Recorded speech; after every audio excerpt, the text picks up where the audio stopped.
Hello बच्चों, स्वागत है आपका हमारे चैनल हिंदी स्टडी में। हम यहाँ पर BA first year first semester Hindi का अध्याय 7वां पढ़ रहे हैं, जिसमें कि हम आज भक्तिकालीन निर्गुण कवि प्रेम मार्गी शाखा के अंतर्गत आने वाले मलिक मोहम्मद जायसी के बारे में पढ़ेंगे।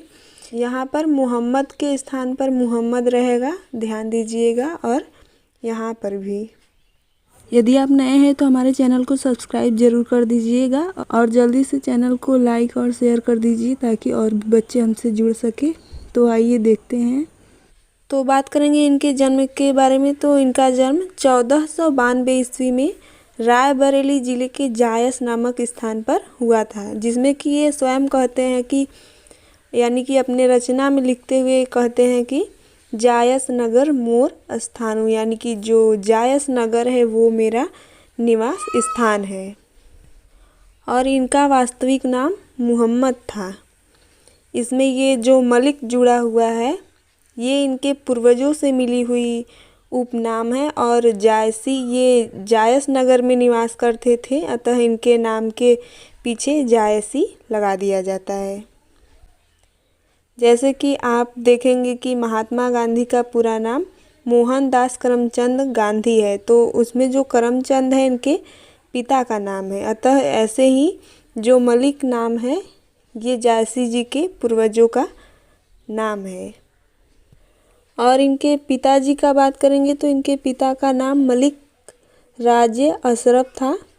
और इनके जो माता पिता थे ये इनके बचपन में ही उनकी मृत्यु हो गई थी। और बताया जाता है कि जब ये बाल्यकाल में 7 वर्ष के थे तभी इन्हें चेचक हो गया था, जिसके वजह से इनकी एक आँख और एक कान खराब हो गई थी। और ये स्वयं लिखते हैं कि मुहम्मद बाएं दिसी तजा एक सरवन एक आँखी, यानी कि उनका जो बायां एक कान और एक आँख था वो खराब हो गया था, जिस कारण से ये बहुत ही बदसूरत दिखते थे। अतः जब वे एक बार शेर शाह सूरी के दरबार में जाते हैं तो वो इनका मजाक बनाते हुए हंसने लगता है। तो इस पर मलिक मोहम्मद जायसी जो होते हैं वो कहते हैं कि मोहिका हंसेसी की को हरही, यानी कि मुझ पर हंस रहे हो या फिर उस को हरही यानी कि कुम्भकार पर, अर्थात मुझे बनाने वाले ईश्वर पर।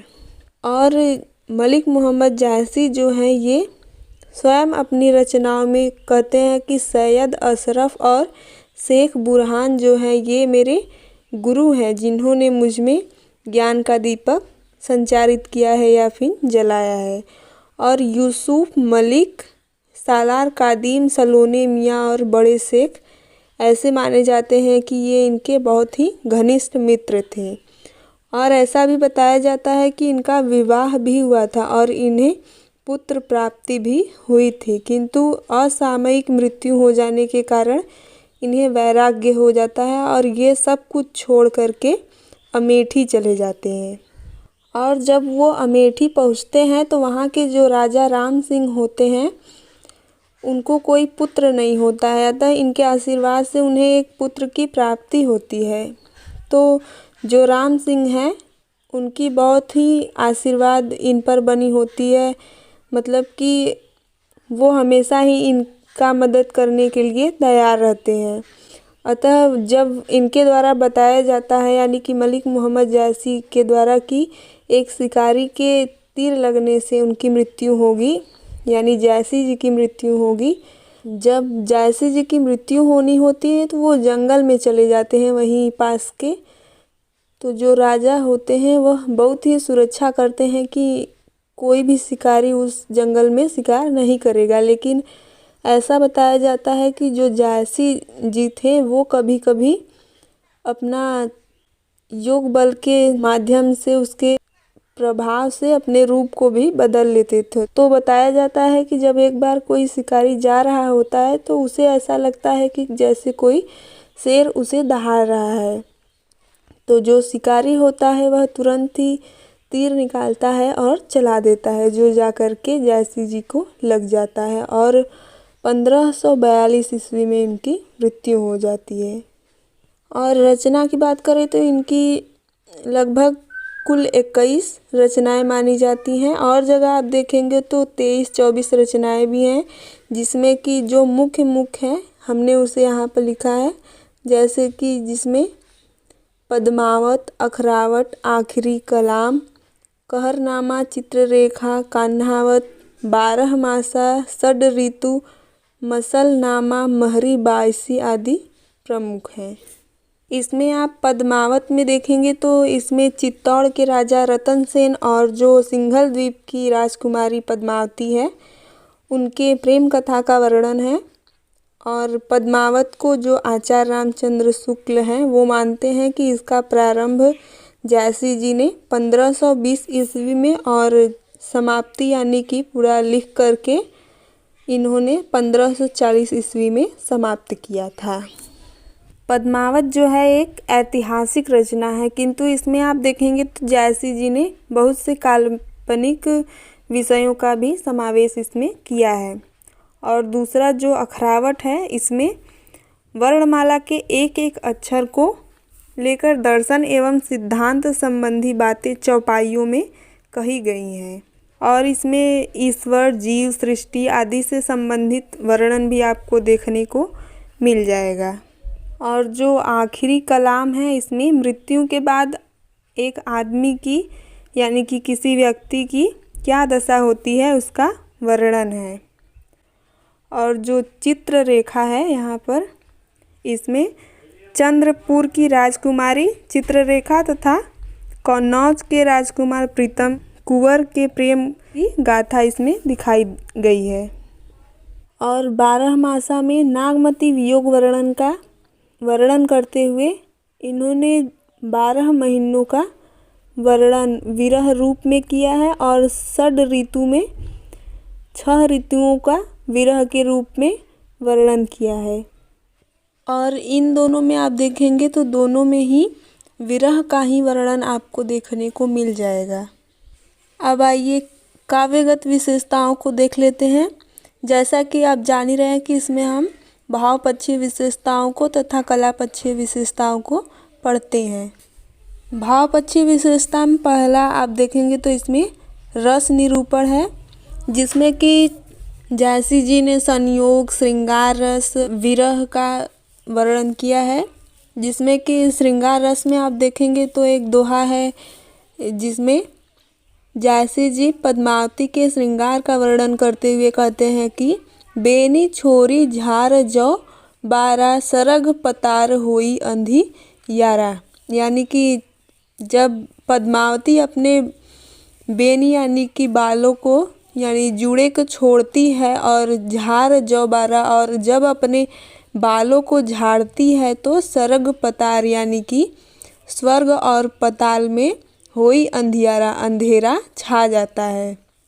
और दूसरे में वियोग का यानी कि विरह वर्णन करते हुए जैसी जी कहते हैं कि पियो सो कहेऊ संदेशड़ा हे भौरा हे काग, सो धनी विरह जरी मुई तेही क धुआं हम लाग। यानी कि जो नागमती है वह रतन सेन से वियोग में तड़प रही है और वियोग में तड़पते हुए भौरे और काग यानी कि कौवे से कह रही है कि पियो सो कहूँ संदेशड़ा, यानी कि मेरे प्रियतम से, मेरे पिया से यह संदेशा कह आओ कि सो धनी जो आपकी धनी यानी पत्नी है, विरह जरी विरह में जल करके मुई मर गई है, तेही का धुआं हम लाग, जिसका धुआं हमें लग गया है। यानी कि वह भौरे और कौवे के लिए कह रही है कि जिसके वजह से तुम कह देना कि हम काले हो गए हैं। और दूसरा है प्रकृति वर्णन। प्रकृति वर्णन में आप देखेंगे तो इसमें जो इनकी रचना 12 मासा और षड ऋतु है, उसमें प्रकृति का जैसे कि भंडार है, उसमें इन्होंने संपूर्ण पृथ्वी को ही सौंदर्य रूप में या फिर विरह रूप में चित्रित किया है। जिसमें कि एक दोहा हमने यहाँ पे लिखा है कि जो नागमती है वह विरह में तड़पते हुए कह रही है कि सावन बरस में अति पानी, भरनी परी हौ बिरह झुरानी। यानी कि जो सावन के मेघ हैं, बादल है, उन्होंने बरस बरस कर सब जगह पानी ही पानी कर दिया है, जिससे जो पानी है सब जगह भर गया है। और इतना सब पानी भरने के बावजूद भी हाँ विरह झुरानी, मैं विरह में झुरानी यानी कि झुलस रही हूँ, यानी कि मुझ पर इन प्रकृति का भी कोई प्रभाव नहीं हो रहा है। और गुरु की महिमा की बात करें तो जिस प्रकार से कबीरदास ने गुरु की महिमा का बखान किया है कि गुरु गोविंद दोऊ खड़े काके लागू पाए, बलिहारी गुरु आपने गोविंद दियो बताए।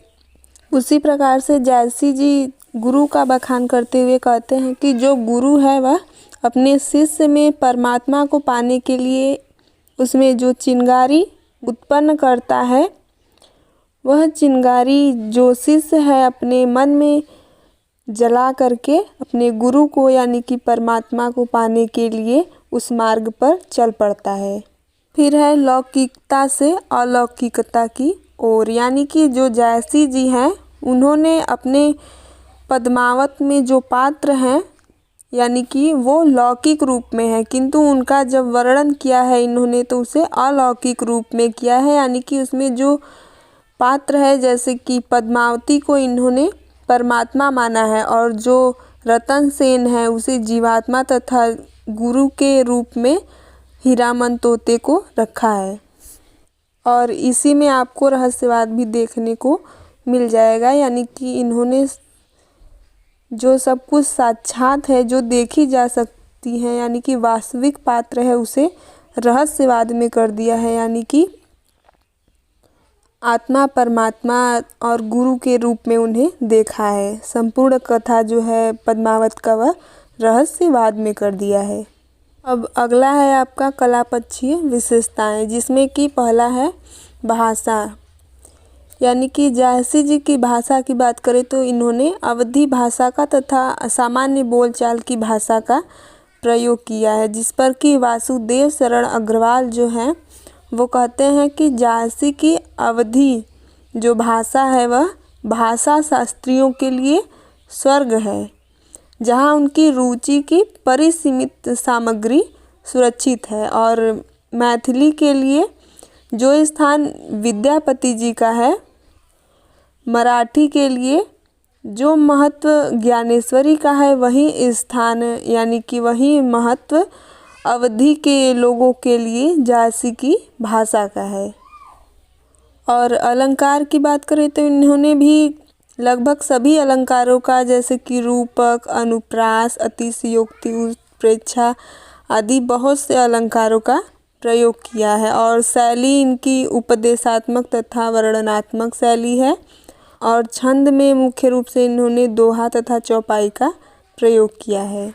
हिंदी साहित्य में भी इन्होंने खूब योगदान दिया है, जिसमें कि जो आचार्य रामचंद्र शुक्ल जी हैं वो जैसी जी की गणना मध्यकालीन कवियों में करते हैं। और शिव कुमार मिश्रा जी कहते हैं कि जो शुक्ल जी हैं यानी कि आचार्य रामचंद्र शुक्ल जी हैं, जब उनकी दृष्टि जायसी की कवि प्रतिभा की ओर जाती है तो उन्होंने जायसी ग्रंथावली का संपादन करते हुए उन्हें प्रथम श्रेणी का कवि माना है और उनकी सराहना की है, और इससे पहले किसी ने भी ऐसा नहीं किया है।